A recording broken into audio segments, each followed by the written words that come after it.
The morning light filtered through my kitchen window like honey, casting golden patterns across the worn maple table where I'd shared countless meals with my family over the past 23 years. The familiar aroma of freshly ground coffee beans mingled with the lingering scent of last night's pot roast, creating that comforting atmosphere I'd always cherished about our home. But that Tuesday morning in September, something felt different. The air carried an electric tension, like the moments before a thunderstorm when even the birds fall silent. I was humming softly while arranging Sarah's favorite blueberry muffins on her grandmother's china plate when I heard her car door slam in the driveway. The sound was sharper than usual, more forceful. Through the sheer curtains, I watched my 25-year-old daughter stride up the brick walkway, her designer heels clicking against the pavement with military precision. Her auburn hair, so much like mine had been at her age, was pulled back severely, and even from a distance, I could see the rigid set of her shoulders beneath her navy business suit. Sarah had always been my ambitious one, the child who organized her crayon box by color at age 4 and graduated summa cum laude from business school. Now she worked as a financial analyst at one of the city's most prestigious firms, and I couldn't have been prouder. But as she approached the front door, something in her posture made my stomach clench with an inexplicable dread. The key turned in the lock with its usual soft click, but when the door opened, the warmth that typically flooded our home seemed to drain away instantly. Sarah stepped inside, and the cool September air that followed her carried the scent of rain and something else, something bitter that I couldn't quite identify. "Good morning, sweetheart," I called out, forcing brightness into my voice. "I made your favorite muffins. They're still warm from the oven." She didn't respond immediately. Instead, she set her leather briefcase down with deliberate care on the antique console table by the entrance, the same table where we'd always left keys and mail and little notes for each other. The silence stretched between us like a taut wire, and I felt my heart begin to race without understanding why. When she finally looked at me, her green eyes, which had always sparkled with warmth and mischief, were cold as winter frost.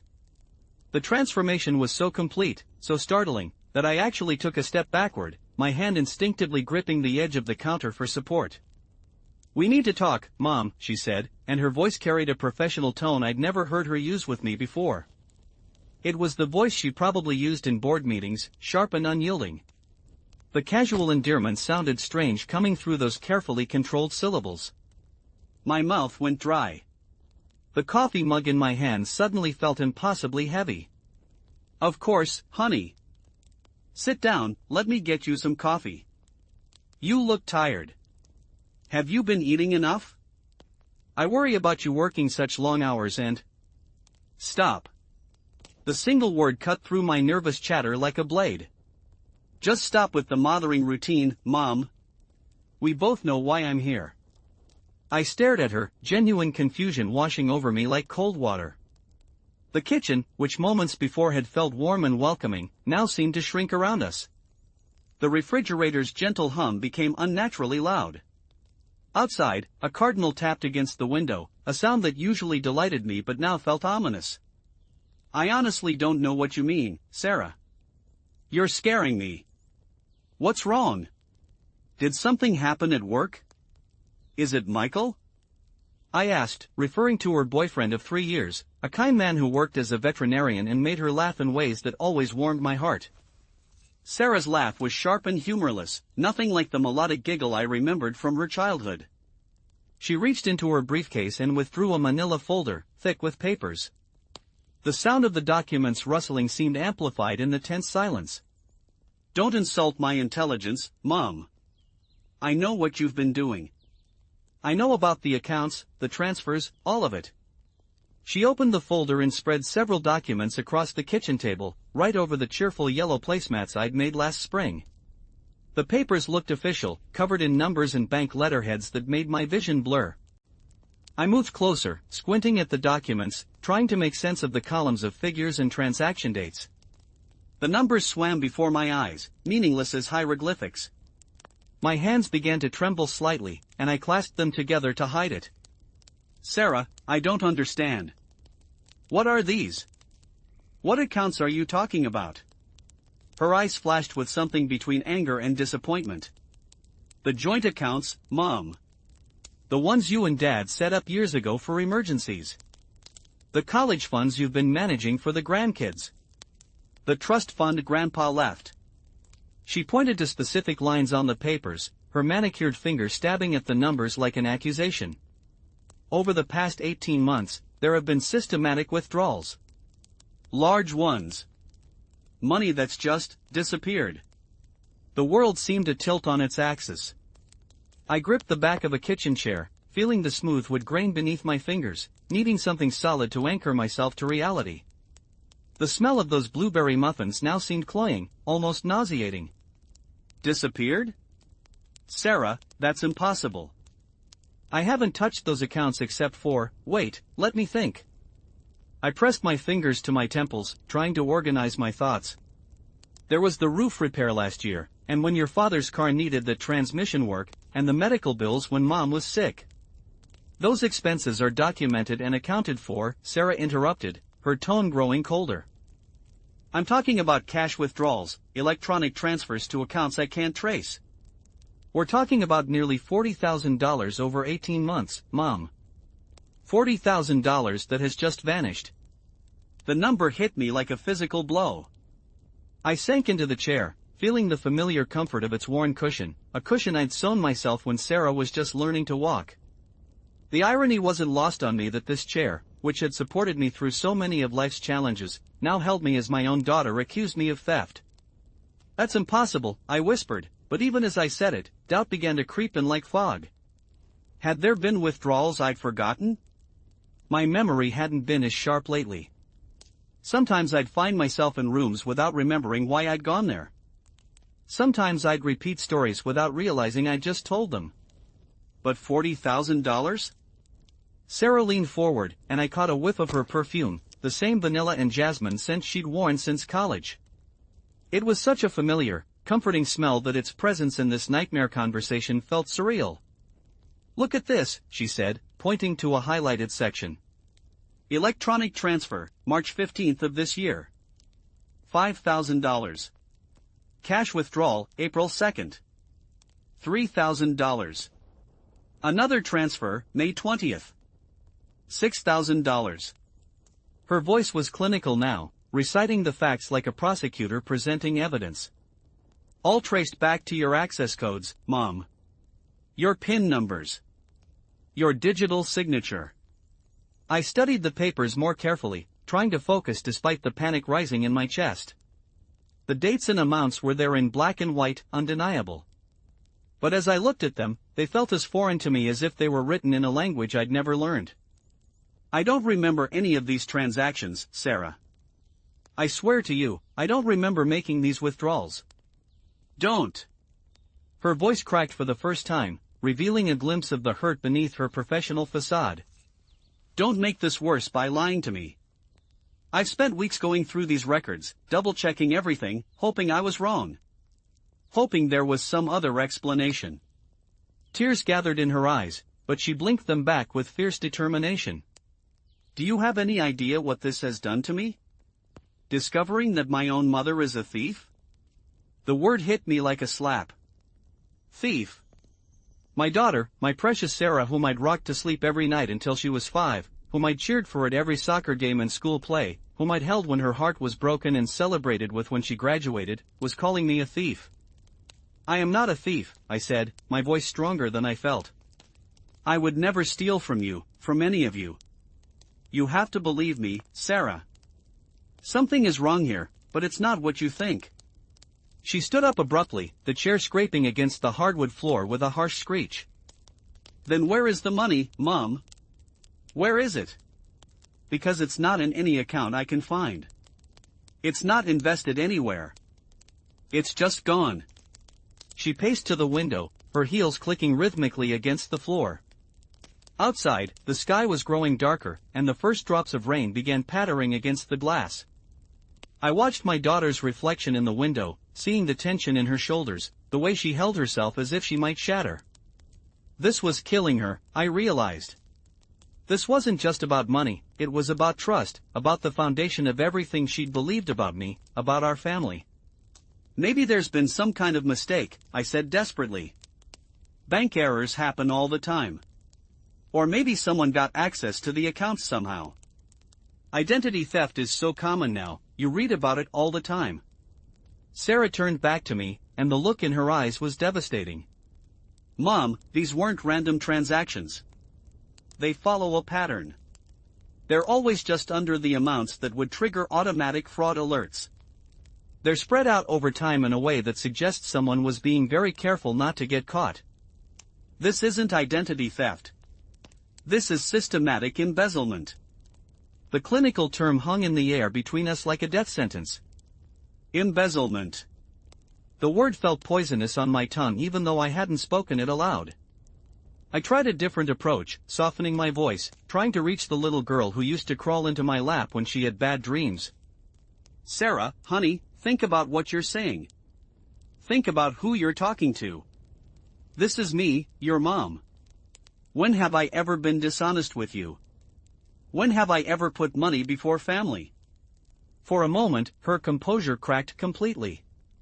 Her face crumpled, and she looked like that 6-year-old who'd once confessed to breaking my favorite vase, tears streaming down her cheeks as she waited for forgiveness that had come instantly and completely. That's what makes this so hard, she whispered. That's what's been tearing me apart for weeks. Because you're right, you've never been dishonest. You've never been greedy. You've been the most selfless person I've ever known. She wiped her eyes with the back of her hand, smearing her carefully applied makeup. But the evidence doesn't lie, Mom. Numbers don't have emotions. They don't make mistakes. And these numbers say that you've been stealing from our family for over a year. The rain was coming down harder now, drumming against the windows with increasing intensity. The kitchen was growing darker as storm clouds gathered overhead, and I reached over to turn on the overhead light. The sudden brightness made everything seem harsh and exposed. I looked at my daughter, really looked at her, and saw the exhaustion in her features, the way her usually perfect composure was fraying at the edges. She'd been carrying this burden alone, trying to make sense of something that made no sense, trying to reconcile the mother she loved with the evidence in front of her. What do you want me to do? I asked quietly. She took a shuddering breath. I want you to tell me the truth. I want you to explain where the money went. And I want you to figure out how to pay it back. Pay it back? The practical implications of her accusation were just beginning to sink in. Sarah, I don't have $40,000. Your father and I live on his pension and my part-time work at the library. We barely have enough savings to cover emergencies. Then we have a problem, she said, her professional mask sliding back into place. Because this money belongs to the family trust, Mom. It belongs to all of us. To me, to David, to the grandchildren's college funds. You don't get to just make it disappear and expect no consequences. David. My son, Sarah's younger brother by 3 years. The thought of him finding out about this, of seeing the same disappointed, hurt expression on his face that I was seeing on Sarah's, made my chest tight with panic. Does David know? I asked. Sarah shook her head. Not yet. I wanted to talk to you first, give you a chance to explain. She paused, and when she continued, her voice was gentler. I was hoping you'd have an explanation. I was hoping this was all some terrible misunderstanding. It is a misunderstanding, I insisted. Sarah, I'm begging you to believe me. I did not take that money. I don't know where it went, but I didn't take it. She stared at me for a long moment, and I could see her internal struggle playing out across her face. Love warring with evidence, hope fighting with disappointment. Finally, she began gathering up the papers, organizing them back into neat stacks. I want to believe you, Mom. God knows I want to believe you. But wanting something doesn't make it true. She closed the folder and held it against her chest like armor. I'm going to give you some time to think about this. To remember things you might have forgotten. To figure out how to make this right. How much time? A week, she said. I'll come back next Tuesday, and we'll talk again. If you still can't explain what happened to the money, I'll have to involve David. And if we can't resolve this as a family. She trailed off, but the implication was clear. You'd turn me in to the police? I asked, my voice barely above a whisper. Sarah's composure finally shattered completely. Tears streamed down her face as she moved toward the door. I don't want to, Mom. I love you. But I have a responsibility to the family, to David's kids, to everyone who trusted you with their financial future. I can't just pretend this didn't happen. She paused at the kitchen doorway, looking back at me one last time. I keep thinking about when I was little, when I thought you were the strongest, most honest person in the world. I used to tell my friends that my mom would never lie, never cheat, never break a promise. Her voice broke. I need you to be that person again, Mom. I need you to find a way to make this right. Then she was gone, the front door closing behind her with a soft click that somehow sounded final. I heard her car start in the driveway, heard the crunch of gravel as she backed out, heard the engine fade as she drove away, leaving me alone with the accusations that seemed to echo in the sudden silence. I sat in my kitchen, surrounded by the familiar comfort of home, and tried to make sense of what had just happened. The blueberry muffins still sat on the counter, cold now and untouched. The coffee had grown bitter in my abandoned cup. Outside, rain streaked down the windows like tears. My hands shook as I picked up the phone to call my husband Richard at his golf game. He answered on the third ring, his voice cheerful and relaxed in a way that made what I had to tell him even more difficult. Hi sweetheart, how's your morning going? I'm about to tee off on the 14th hole, but we got caught in this rain so we're waiting it out in the clubhouse. Richard, I need you to come home. Now. My voice came out strained and unfamiliar. The lightness immediately disappeared from his tone. What's wrong? Are you hurt? Is it one of the kids? It's Sarah. She was here. Richard, she thinks I've been stealing money from the family accounts. The silence on the other end of the line stretched so long that I wondered if the call had been dropped. Finally, he spoke, his voice careful and measured. I'll be right there. While I waited for him, I found myself moving through our house like a ghost, touching familiar objects as if they could somehow ground me in reality. I ran my fingers along the banister of the staircase we'd refinished together 20 years ago. I straightened the family photos on the mantel, lingering over a picture of Sarah at her college graduation, her face radiant with pride and possibility. I wandered into our bedroom and sat on the edge of our bed, staring at my reflection in the antique mirror that had belonged to my grandmother. The woman looking back at me seemed older than her 58 years. When had those lines deepened around my eyes? When had my hair become more silver than brown? Had I really become someone capable of betraying her own family's trust, or was I losing my mind in ways I hadn't yet fully comprehended? I heard Richard's key in the door 45 minutes later, heard him calling my name as he came through the house looking for me. I met him at the top of the stairs, and the moment I saw his face, lined with concern and confusion, I broke down completely. He held me as I sobbed against his chest, breathing in the familiar scent of his cologne mixed with the faint smell of rain and grass from the golf course. His arms were solid and warm, the same arms that had held me through every crisis of our 29-year marriage, but somehow I couldn't shake the feeling that this might be the last time he'd hold me this way. Tell me what happened, he said gently, leading me to our bedroom where we sat side by side on the bed we'd shared for nearly 3 decades. I told him everything, describing Sarah's cold professionalism, the documents she'd shown me, the accusations that had turned my world upside down. Richard listened without interrupting, his face growing more troubled with each detail. When I finished, he was quiet for a long moment. Richard, you believe me, don't you? You know I would never steal from our family. He took my hands in his, and I could feel the calluses from his weekend woodworking projects, could see the small scar on his knuckle from when he'd cut himself building Sarah's dollhouse 20 years ago. These hands had built our home, had comforted our children, had held mine through joy and sorrow. Of course I believe you, he said firmly. But Margaret, we need to figure out what's really happening here.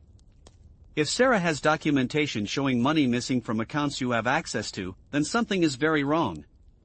Either someone else is using your information to steal from us, or... He paused, and I could see him struggling with something.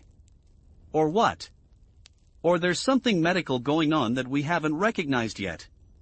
The suggestion hit me like ice water. Medical. He was talking about my memory, about the little lapses I'd been having, the times I'd walked into rooms and forgotten why, the occasions when I told the same story twice in one conversation. You think I'm losing my mind, I said quietly. I think we need to consider all possibilities. His voice was gentle but firm. Margaret, you've been different lately. Small things, nothing alarming, but different.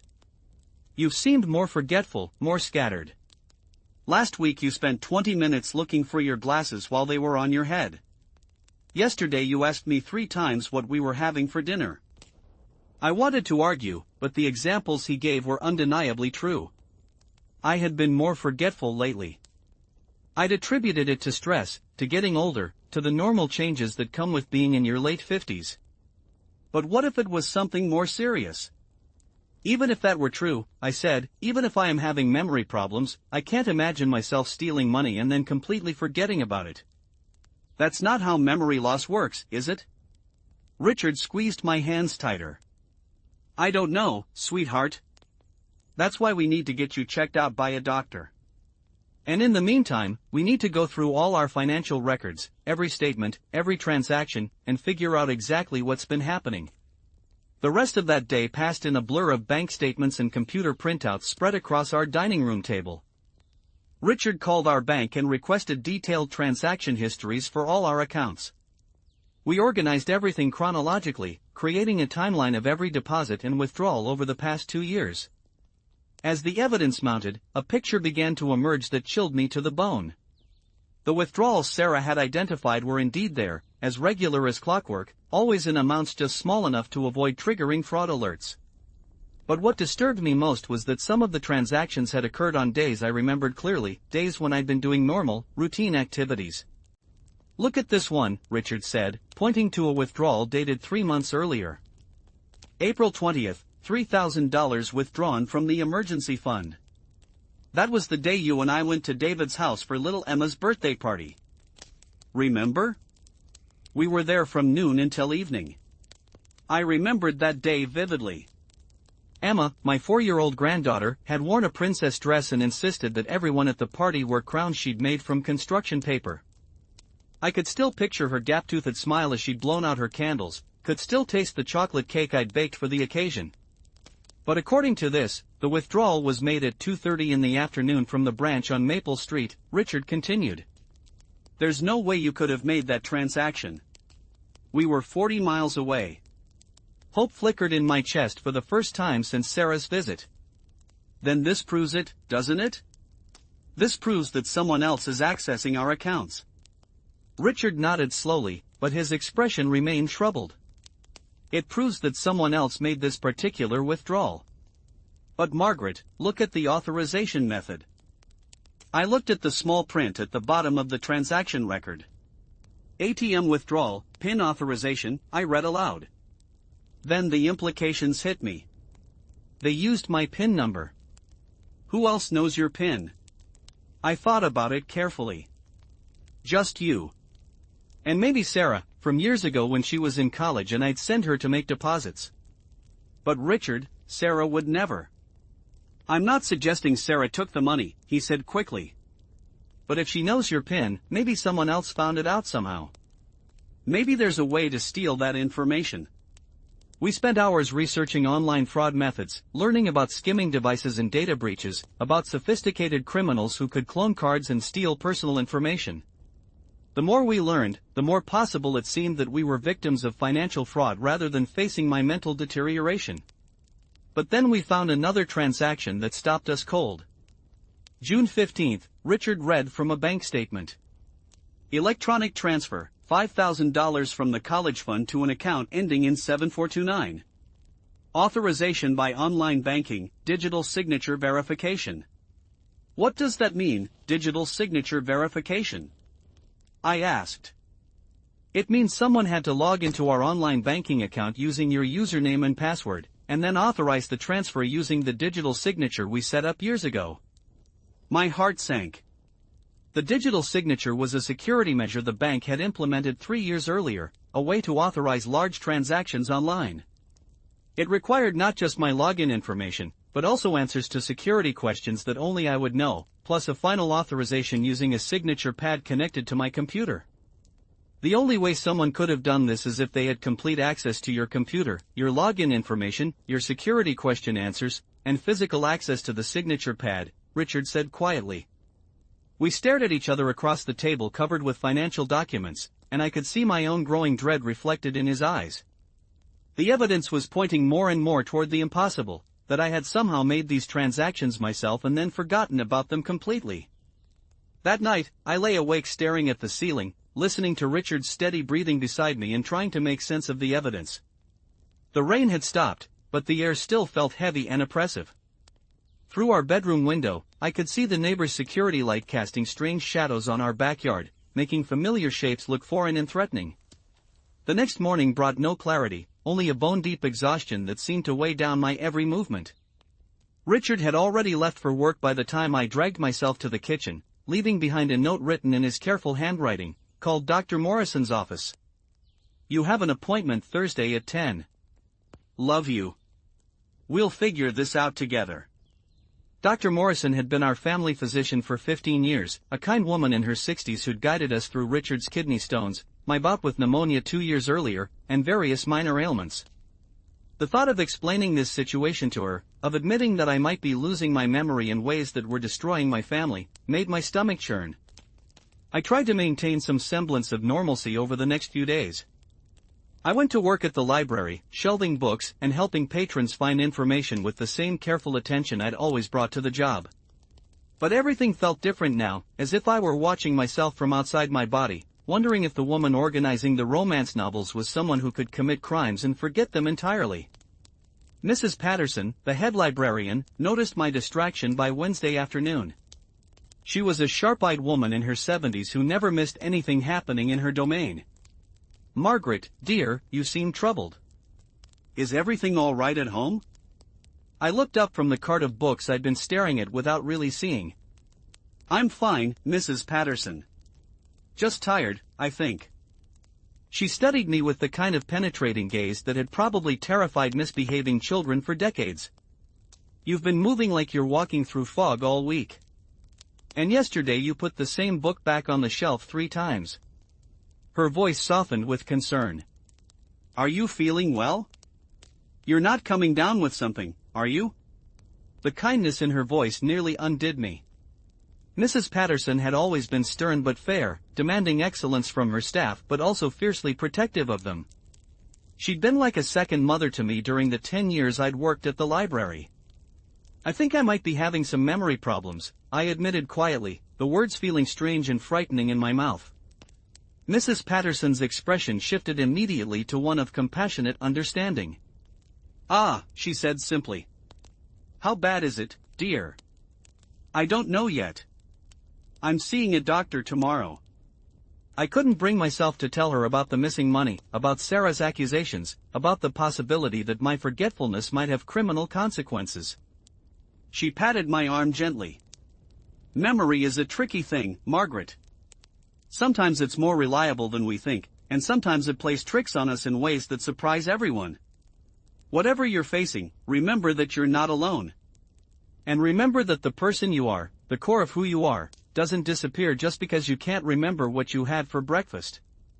Her words stayed with me as I drove home that evening, threading through rush-hour traffic on autopilot while my mind churned through possibilities and fears. What if Dr. Morrison found something seriously wrong with me? What if I was in the early stages of Alzheimer's or some other form of dementia? What if my mind was deteriorating in ways that had already caused irreparable damage to my family? Thursday morning arrived gray and drizzly, matching my mood perfectly. Richard took the morning off to drive me to the appointment, and we sat in Dr. Morrison's waiting room in tense silence, surrounded by the usual collection of magazines and the soft murmur of the reception desk phone. When Dr. Morrison called us into her office, her warm smile faltered slightly when she saw our faces. Richard, Margaret, you both look like you haven't slept in days. Tell me what's been going on. Richard explained the situation while I sat quietly, feeling like a specimen under examination. He described the financial discrepancies, my recent forgetfulness, the timeline of transactions that seemed impossible for me to have made. Dr. Morrison listened carefully, occasionally asking clarifying questions, her professional demeanor masking whatever thoughts were forming behind her kind eyes. Margaret, she said when Richard finished, tell me about these memory lapses. When did you first notice them? I thought back carefully. Maybe 6 months ago? Small things at first. I'd go upstairs to get something and forget what I'd gone for. I'd repeat stories without realizing I'd already told them. Richard mentioned I'd been asking the same questions multiple times. Any other symptoms? Headaches, dizziness, changes in vision or hearing? I shook my head. Nothing like that. Just the forgetfulness. Dr. Morrison made notes on her computer, her fingers clicking across the keyboard with practiced efficiency. I'd like to run some tests, just to be thorough. Blood work to check for vitamin deficiencies, thyroid problems, anything that might affect cognitive function. I'm also going to refer you to a neurologist for a more specialized evaluation. Do you think it's Alzheimer's? I asked, the question that had been haunting me finally spoken aloud. I think it's too early to make any diagnosis based on what you've told me, she said gently. There are many things that can cause memory problems, from stress and depression to medication side effects to vitamin deficiencies. Some are completely treatable. Others are manageable with the right care. Let's gather more information before we start worrying about worst-case scenarios. The blood draw took only a few minutes, but the neurologist appointment wouldn't be available for another 3 weeks. 3 weeks of uncertainty, of not knowing whether my mind was betraying me in ways that had already destroyed my daughter's trust. As we left the medical building, Richard took my hand. "One step at a time," he said. "We'll figure this out." But that afternoon, our careful progress toward understanding was shattered by a phone call that changed everything. I was in the garden, pulling weeds from around the roses I'd planted when Sarah was a baby, when Richard called me inside. His face was pale as he held out his cell phone. "It's David," he said quietly. Sarah told him. My younger son's voice was tight with controlled anger when I took the phone. David had always been the peacemaker in our family, the one who smoothed over conflicts and found compromises when Sarah and I butted heads during her teenage years. But there was nothing peaceful in his tone now. "Mom, I need you to explain something to me. Sarah says you've been taking money from the family accounts. She says there's documentation, bank records, proof. Please tell me she's wrong." The pain in his voice cut through me like a knife. David, my gentle son who'd become a social worker because he wanted to help people, who'd named his eldest daughter after me, was questioning my honesty. "David, I don't know what happened to that money, but I didn't take it. I would never steal from our family." "You have to believe me." The silence on the other end of the line stretched for so long that I began to wonder if he'd hung up. Finally, he spoke, his voice heavy with exhaustion. "Mom, I want to believe you. But Sarah showed me the records. The withdrawals, the transfers, all authorized with your codes, your signatures. If you didn't take the money, then how do you explain it?" "I think someone else might have gotten access to my information somehow. We're looking into it. And I'm seeing doctors to make sure there's nothing wrong with my memory." "Your memory?" David's tone sharpened with alarm. "What do you mean?" I explained about the appointment with Dr. Morrison, about the tests and referrals, about the possibility that medical issues might be affecting my ability to remember things clearly. As I spoke, I could hear David's breathing change, could sense him struggling with this new information. "So you're saying you might have taken the money and just forgotten about it?" "I'm saying I don't know what happened, but we're trying to find out." "David, I need you to know that whatever is going on, I never intended to hurt anyone. If I did something wrong, if there's something wrong with my mind that made me do things I can't remember, I'll find a way to make it right." Another long silence. When David spoke again, his voice was softer but still strained. "Mom, this is tearing our family apart."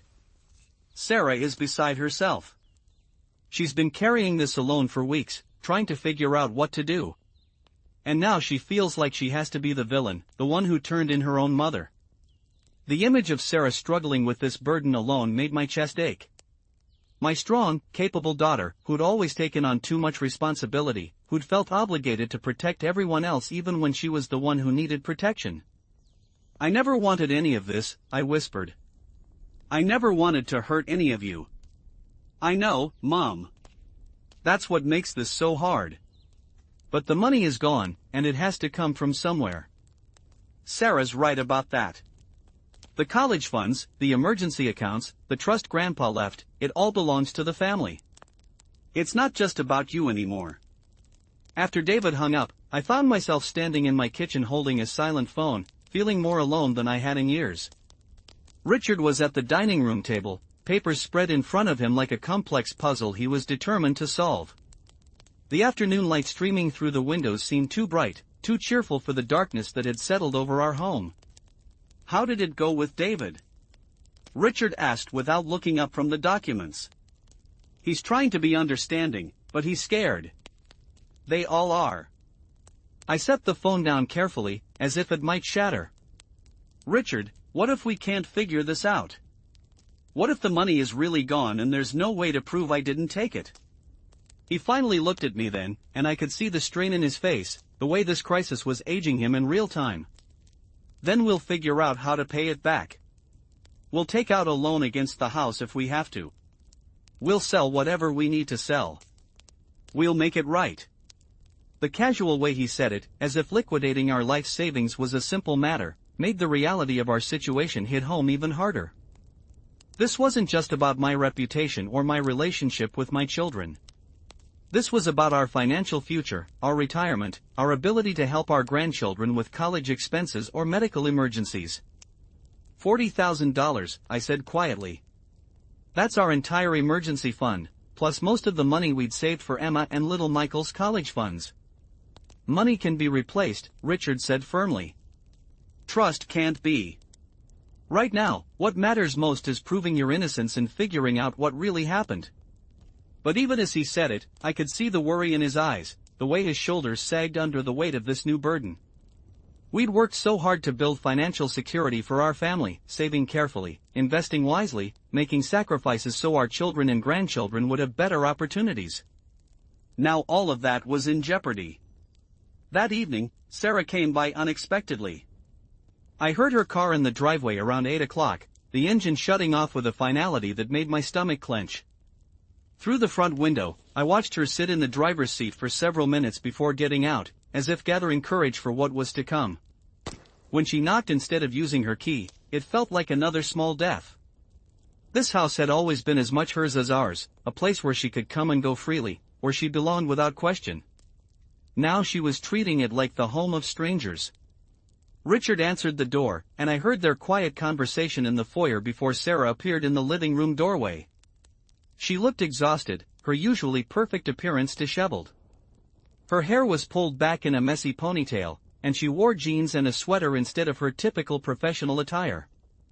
"Hi, Mom," she said quietly, hovering near the doorway as if unsure whether she was welcome to come further into the room. "Hi, sweetheart. Come sit down.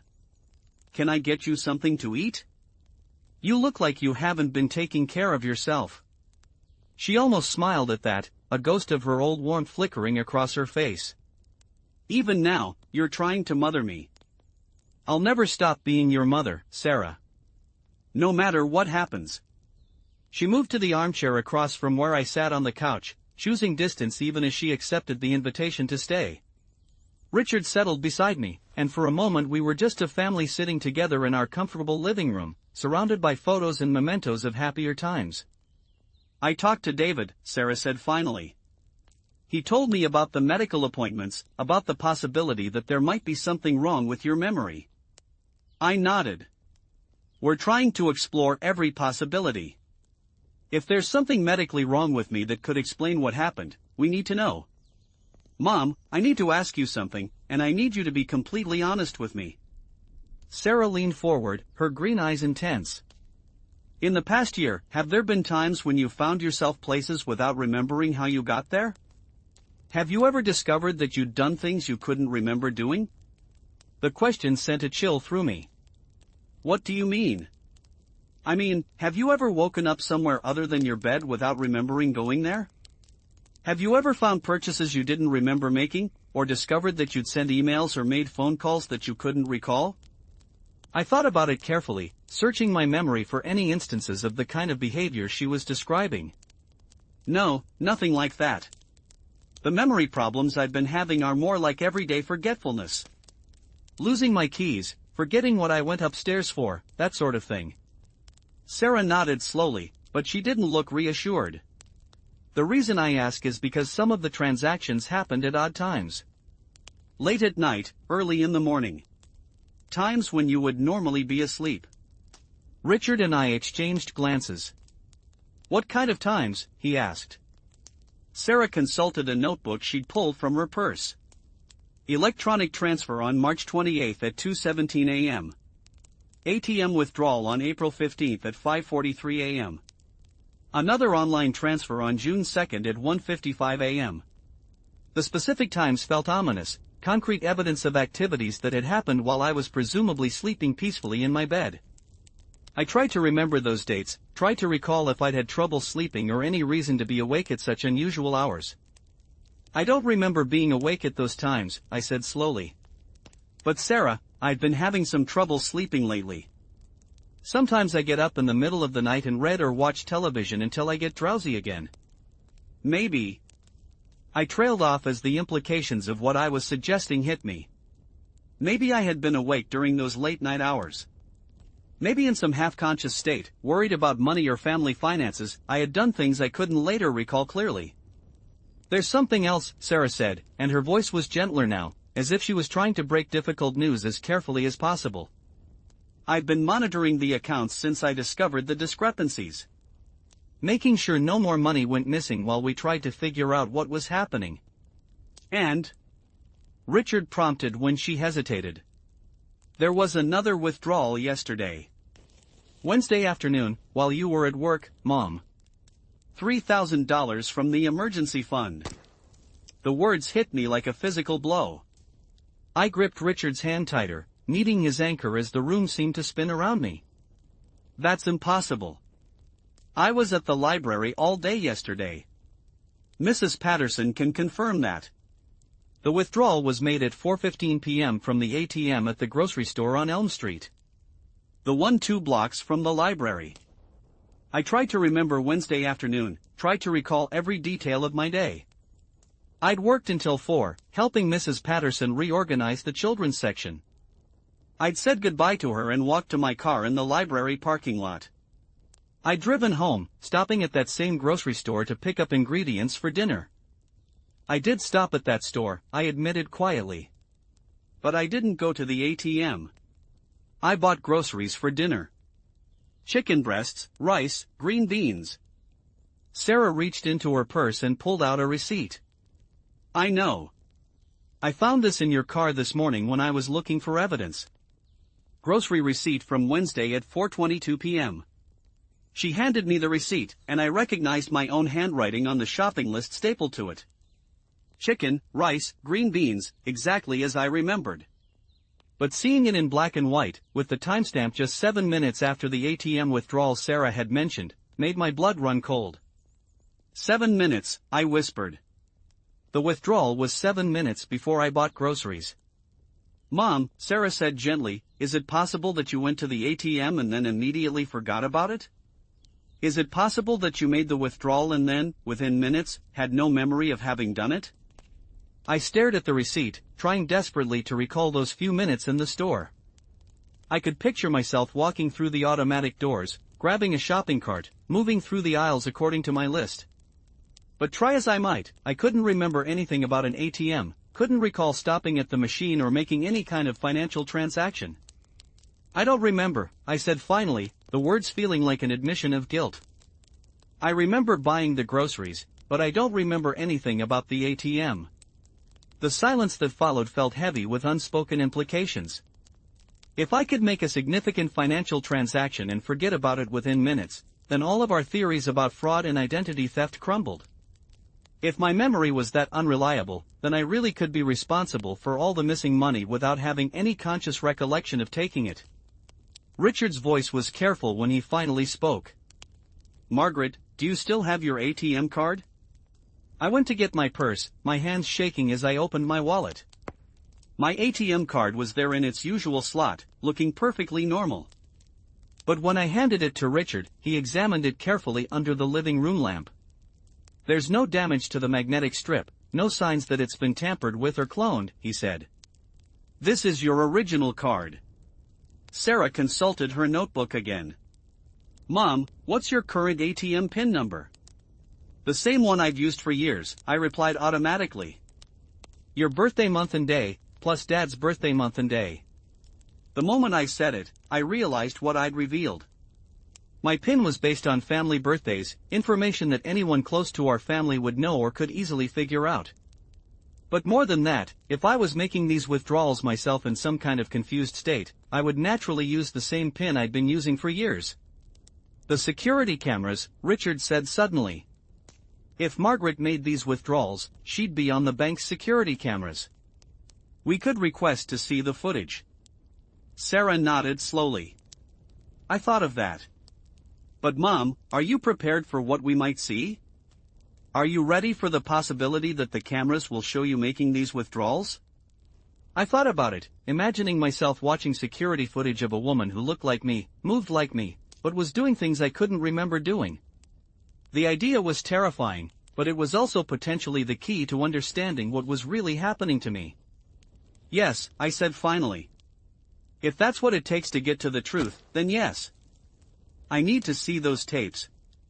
The next morning, Sarah called the bank's customer service department and requested access to security footage for the dates and times of the mysterious withdrawals. The process was more complex than we'd expected, requiring notarized authorization forms and a formal investigation request. It would take at least a week to process, maybe longer. While we waited for the bank's response, I found myself examining every moment of my days with microscopic attention, questioning every action, every decision, every gap in my memory. Had I really spent the entire morning reorganizing the pantry, or had I left the house at some point and forgotten? Had I actually watched the news during my lunch break, or had I done something else entirely? The doubt was poisonous, seeping into every corner of my consciousness. I began keeping a detailed log of my activities, writing down what I did every hour of every day, hoping to create some kind of proof that I wasn't living a secret life I couldn't remember. Friday morning brought an unexpected visitor. I was sitting at the kitchen table with my activity log, carefully recording that I'd spent the previous hour watering my houseplants and reading the newspaper, when the doorbell rang. Through the front window, I saw a police car in my driveway. My heart began racing as I opened the door to find a young officer standing on my front porch, his expression professional but kind. He was probably about David's age, with the sort of earnest face that suggested he took his job seriously. "Mrs. Henderson? I'm Officer Martinez with the Fraud Investigation Unit. I understand there may be some irregularities with your bank accounts that need to be looked into." My legs felt weak. "Who called you?" "I'm not at liberty to discuss that, ma'am, but I'd like to ask you a few questions if you have some time." I invited him in, my hands trembling as I led him to the living room. Everything felt surreal, like I was watching someone else's life unfold in slow motion. Police officers didn't visit suburban homes to discuss bank account irregularities unless someone had filed a formal complaint. Officer Martinez was gentle but thorough in his questioning. He asked about my access to the family accounts, about my knowledge of the missing funds, about my recent memory problems. I answered honestly, admitting that I couldn't explain what had happened to the money but insisting that I had no conscious recollection of taking it. "Mrs. Henderson, has anyone in your family suggested that you might have a medical condition that could affect your memory?" "We're looking into that possibility," I said carefully. "I have an appointment with a neurologist in a couple of weeks." He made notes in a small notebook, his pen scratching against the paper in the quiet room. "In cases like this, where there's potential medical involvement, we usually recommend that the family work with their bank and their doctors before pursuing criminal charges. But I have to tell you, the evidence suggests that someone with authorized access to these accounts has been systematically removing funds over an extended period." The word systematic hit me hard. It suggested planning, intention, deliberate criminal behavior. Even if I was having memory problems, could I really be capable of systematic theft without any conscious awareness of what I was doing? After Officer Martinez left, I called Richard at work with shaking hands. "The police were here," I said when he answered. "Someone filed a complaint about the missing money. I'll be right home." While I waited for him, I called Sarah's office, but her secretary said she was in meetings all afternoon. I tried David's number, but it went straight to voicemail. The silence from my children felt ominous, as if they were pulling away from me just when I needed them most. Richard arrived 30 minutes later, still wearing his work clothes and looking haggard. What did the officer say? I told him about the questions, about the mention of criminal charges, about the suggestion that medical evaluation might influence how the case was handled. As I spoke, I could see the weight of this crisis settling more heavily on his shoulders. "We need to talk to a lawyer," he said quietly. "This has moved beyond a family matter." The idea of needing legal representation made everything feel even more serious, more real. I wasn't just a confused woman having memory problems, I was potentially a criminal suspect who needed protection from prosecution. Saturday passed in a blur of legal consultations and family meetings. Sarah and David came over in the evening, both looking exhausted and strained. We sat around the dining room table like negotiators in a hostile takeover, documents and legal advice spread between us like battle plans. "The lawyer says the best thing we can do is cooperate fully with the investigation while documenting Mom's medical evaluation," Sarah said, her voice carefully neutral. "If there's a medical explanation for what happened, it could affect whether criminal charges are pursued." David looked directly at me for the first time since this crisis began. "Mom, I need to ask you something, and I need you to think very carefully before you answer. Is there any part of you, any small voice in the back of your mind, that thinks you might have taken this money for some reason you can't remember or don't want to admit?" The question hung in the air like a challenge. My son, who'd always believed in my integrity without question, was asking me to examine my own conscience for signs of guilt. "No," I said firmly. "David, I know this is hard to believe given all the evidence, but I truly do not believe I took that money. If I had needed $40,000 for something, I would have talked to your father first. I would have explained what I needed and why. I've never made major financial decisions without consulting him. But what if you weren't thinking clearly?" David pressed gently. "What if there was some kind of emergency you thought you had to handle alone, some crisis that seemed overwhelming at the time?" I tried to imagine what kind of crisis could have motivated me to secretly withdraw thousands of dollars from our family accounts. Medical bills? Some kind of threat or blackmail? A gambling addiction I'd hidden from everyone? None of it made sense with what I knew about my own life and values. "I can't think of anything," I said helplessly. "I've been going over and over it in my mind, trying to imagine what could have happened, but I can't come up with any explanation." Sarah had been quiet during this exchange, but now she spoke up. "There's something else we need to discuss. The bank security footage." My stomach clenched. "Did they approve our request?" "They approved it, but there's a complication. They only keep digital recordings for 90 days. Anything older than that has been automatically deleted." The implications hit me immediately. "So we can't see footage from the earliest withdrawals, the ones from 6 months ago?" "Right.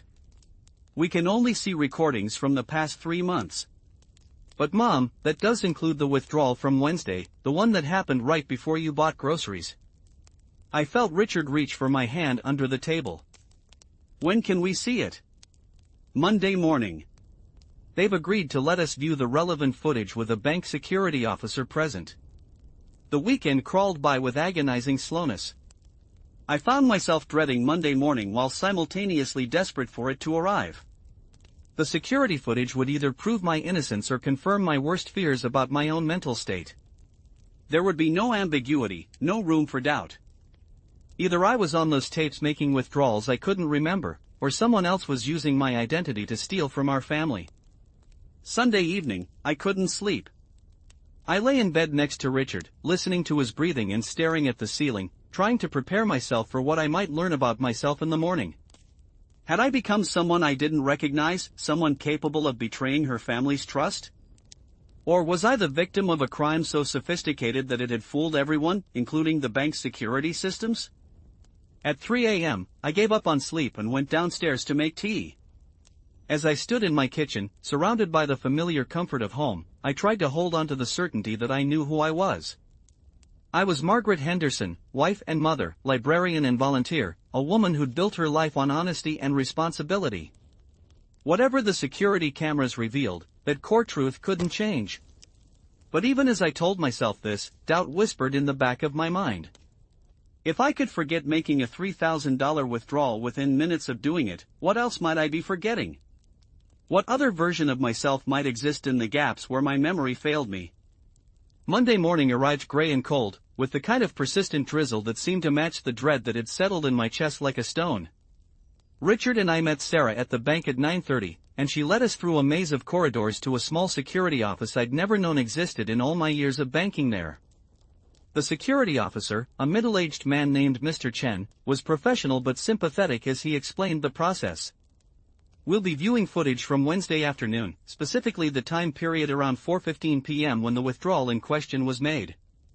The cameras provide multiple angles of the ATM area, so we should have a clear view of whoever made the transaction. My palms were sweating as he pulled up the digital files on his computer screen. The timestamp showed 4:10 p.m., and I could see the ATM area of the bank, empty except for a young man who was walking away from the machine. Mr. Chen fast-forwarded slightly, and at exactly 4:13 p.m., a figure approached the ATM. I felt my world shift on its axis as I recognized myself on the screen. There I was in perfect digital clarity, wearing the blue cardigan I remembered putting on that morning, carrying the same purse I always carried, moving with the familiar gestures I'd used at ATMs for decades. The woman on the screen inserted her card, punched in numbers on the keypad, waited for the machine to process her request, and took both cash and a receipt before walking away. It was undeniably me. Not someone who looked like me, not a person using my stolen identity. It was me, captured in high definition, making a withdrawal I had absolutely no memory of making. The silence in the small office was deafening. Sarah reached over and squeezed my hand, but I barely felt it. I was too busy staring at this impossible evidence of my own actions, trying to reconcile what I was seeing with the complete blank in my memory. "Mrs. Henderson," Mr. Chen said gently, "is that you on the screen?" "Yes," I whispered. "That's me." He showed us the footage from two other angles, and each view confirmed what was already undeniable. The woman making the withdrawal was me. She moved like me, wore my clothes, carried my purse, knew my PIN number. There was no sign of coercion, no indication that she was confused or distressed. She appeared to be making a routine transaction with calm efficiency. "Can you show us the footage from 4:20 p.m.? Sarah asked. "That's when Mom made her grocery purchase." Mr. Chen pulled up the exterior cameras that covered the parking lot. At 4:20 p.m., the same woman who'd made the ATM withdrawal could be seen walking across the parking lot toward the grocery store entrance. Her posture was relaxed, unhurried. She looked like someone running normal errands, not someone who'd just experienced a significant memory lapse. We watched ourselves, this other version of myself I couldn't remember being, disappear through the automatic doors of the grocery store. The timestamp showed 4:21 p.m. 1 minute later, according to the receipt Sarah had found, I was buying chicken and vegetables for dinner, apparently having no awareness that I'd just withdrawn $3,000 from our emergency fund. The drive home was silent except for the soft hum of the car's heater and the occasional swish of windshield wipers. Sarah followed us in her own car, and we all gathered in our living room like mourners after a funeral. The security footage had answered our questions definitively, but the answers raised even more disturbing possibilities. "Mom," Sarah said finally, "what's the last thing you remember about Wednesday afternoon?" I closed my eyes and tried to reconstruct that day minute by minute. I remember finishing work at 4. I remember saying goodbye to Mrs. Patterson and walking to my car in the library parking lot. I remember driving to the grocery store because we needed ingredients for dinner. I remember making my shopping list in the car before going into the store. You don't remember stopping at the ATM? No. Nothing. It's not like I have a fuzzy memory or think I might have done it. It's completely blank. As far as my conscious mind is concerned, I walked directly from my car to the grocery store entrance. Richard was studying the notes he'd made during our meeting with Mr. Chen. Margaret, you were at the ATM for approximately 3 minutes. That's not a quick transaction. You had to insert your card, enter your PIN, select the type of transaction, choose the amount, confirm the withdrawal, wait for the money to be counted out, and take your receipt. That's a fairly complex series of actions requiring conscious decision-making. The complexity of what I'd apparently done made it even more disturbing. This wasn't a simple case of walking somewhere and forgetting the journey. According to the security footage, I'd made multiple deliberate choices, handled money, interacted with technology, all while having no subsequent memory of any of it. There's something else we need to consider, Sarah said reluctantly. If Mom made this withdrawal without remembering it, she might have made others the same way.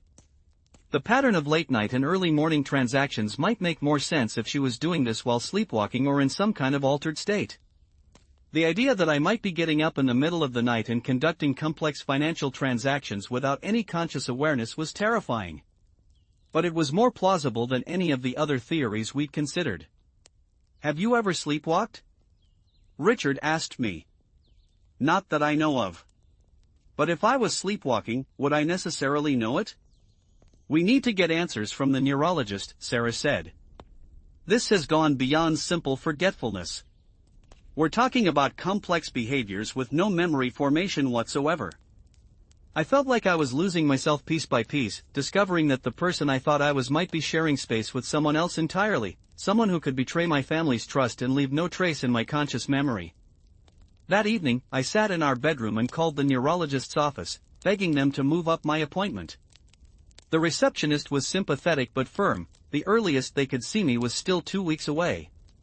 2 weeks of not knowing whether my mind was deteriorating, 2 weeks of wondering what else I might be doing without remembering it. Richard found me there an hour later, staring at my reflection in the mirror and trying to see some sign of the stranger who apparently lived behind my eyes. "What are you thinking?" he asked, settling beside me on the edge of our bed. "I'm thinking that I don't know who I am anymore," I said quietly. "I'm thinking that if I can steal from my own family and forget it completely, then nothing I believe about myself can be trusted." He was quiet for a long moment, and when he spoke, his voice was heavy with the weight of everything we'd learned. "Margaret, whatever is happening to you, whatever medical condition might be causing this, you're still the woman I married. You're still the mother who raised our children with love and integrity. A disease doesn't change the core of who you are." "But what if it does?" I asked. "What if this is just the beginning? What if I keep doing things I can't remember, hurting people I love without even knowing it? What if I become dangerous?" The word hung between us in the quiet bedroom.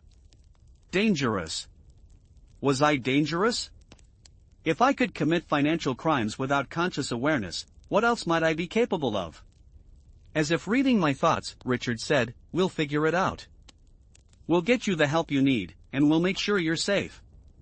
We'll make sure everyone is safe." But even as he promised this, I could see the fear in his eyes, the same fear that was eating me alive from the inside. We were in uncharted territory now, dealing with a version of myself that neither of us understood or could predict.